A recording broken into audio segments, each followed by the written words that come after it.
Hi friends, నేను మీ స్వరూప Surender. Chicken prepare చేస్తున్నానండి. KG chicken కోసం ఓ 2 ఆనియన్స్, టమాటో, 4-5 పచ్చిమిర్చి తీసుకున్నాను. అండ్ మసాలా దినుసులు కూడా వేసేసానండి. ఇవి చూసారా, బగారా మసాలాస్ అన్నమాట. అండ్ ఆనియన్స్ని ఎప్పుడు గోల్డెన్ బ్రౌన్ కలర్ వచ్చేదాకా వేయించుకోవాలి. చికెన్ హాఫ్ అన్ అవర్ ముందే మ్యారినేట్ చేసి పక్కన పెట్టేశానండి. అందులో ఉప్పు, పసుపు, కారం, ధనియాల పౌడర్ కొంచెం కసూరి మెంతి అండ్ పెరుగు, ఒక నిమ్మరసం యాడ్ చేసి ఒక్క హాఫ్ అన్ అవర్ మనం కలిపి పక్కన పెట్టేసుకున్నామంటే ఆ టేస్ట్ అనేది ముక్కలకు కూడా యాడ్ అవుతుంది అన్నమాట. అప్పుడు తినేటప్పుడు ఏంటంటే జ్యూసీగా బాగుంటుంది.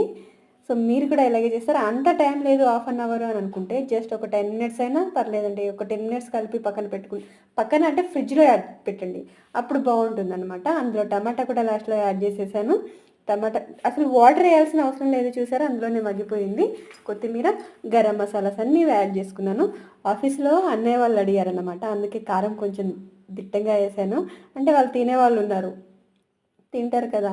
అండ్ ఎప్పుడు నాన్ వెజ్లో మనం కొంచెం కారం మసాలాస్ ఇవి కొంచెం గట్టిగానే పడతాయి కదా, అప్పుడే ఆ టేస్ట్ బాగుంటుంది. వాళ్ళ కోసం బాక్స్లో కూడా యాడ్ చేసేసాను. ఇదే అనమాట ఫైనల్ లుక్.